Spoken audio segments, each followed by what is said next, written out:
Welcome back, everyone, to SeeingEagles.com. Roger here. We're now joined by the head coach of the Carson-Newman Eagles, Tom Griffin, as Carson-Newman, for the second time in the last 4 games, beats a ranked opponent. Today, a 5-3 win over Lander. I know this is an exciting victory, exciting way to start off the home schedule. Well, it is. It is. First of all, this is a quality team. They're coached outstandingly. Coach Anderson and Coach Smith are outstanding coaches. They've done a great job with this program, making it a national contender.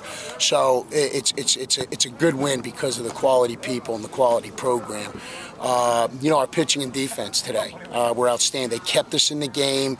The outfielders, some of the plays they made today were outstanding to allow us to at least stay in the game, because we had some opportunities in the 4th, 5th, and 6th inning that we kind of squandered a little bit. They did a great job pitching out of it, but we had some opportunities we didn't take advantage of. But because of our bullpen and the defense in the outfield that made some tremendous plays, it allowed us to at least have a chance later in the game to come through with a hit.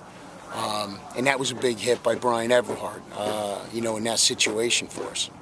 Lander gets up 1-0 in the top of the second, but you come right back. Osmond leads off the inning with a double, and Philip Duncan getting his first hit of the year to tie it up. Yeah, it was big for Duncan, he had been over up to this point, but, he's a guy that's a veteran. He's had a lot of at-bats and been around, so, it's going to happen. It's going to come. So you just got to be patient, and he's got to be patient. And that's the one thing we've talked with our guys is, even in the Aiken series, we got to take advantage of situations that come up, because they're going to come up throughout the course of a game. Today, with those 4th, 5th, and 6th innings, it was good to see that at least we came back, because that could really let a team just completely get deflated. Like, how many chances are we going to actually get before we can come through? And again, it all starts on the mound, and the plays that were made in that last inning were tremendous. And then you look, Carson-Newman trailed 2-1 going into the bottom of the 8th, but starting the rally once again was Bo Osmond. Yeah, Bo's been doing good. We've moved him up into the 4-hole. Still trying to find out what the lineup's going to be.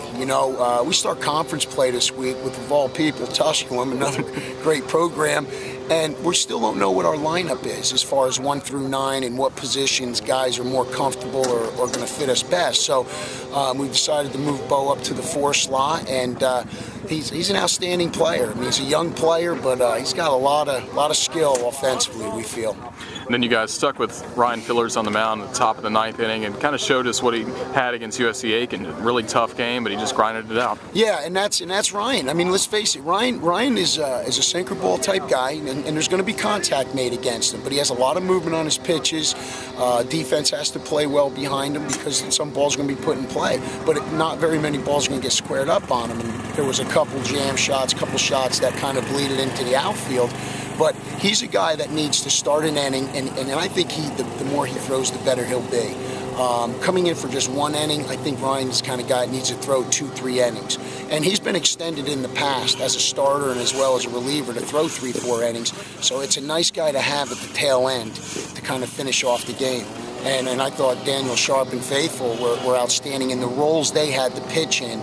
They did a great job in those specialty roles. So the win today against Lander, now you got Maryville coming in tomorrow. Yeah, Maryville's a great run. They play us. We play well. I mean, it's a good series. We've been doing it for several years. I'm glad we do it. These kids all know each other. It's always a competitive series, so hopefully the weather will allow us to play tomorrow, and then take one game at a time with Maryville and see how we do and keep getting better. That was the thing we talked about since Augusta's. Each day, let's get better. We made some mistakes here, but let's learn from it. Let's keep getting better as a team, because it isn't about what we do now. This is going to be all about what we're like at the end of the year. We want to be playing our best baseball, hopefully getting into the tournament, but hopefully playing our best baseball that weekend, because that gives us an opportunity to get a regional bid without any committee deciding anything. Griff, congrats on the win. Thank you for joining us. Thank you, I appreciate it.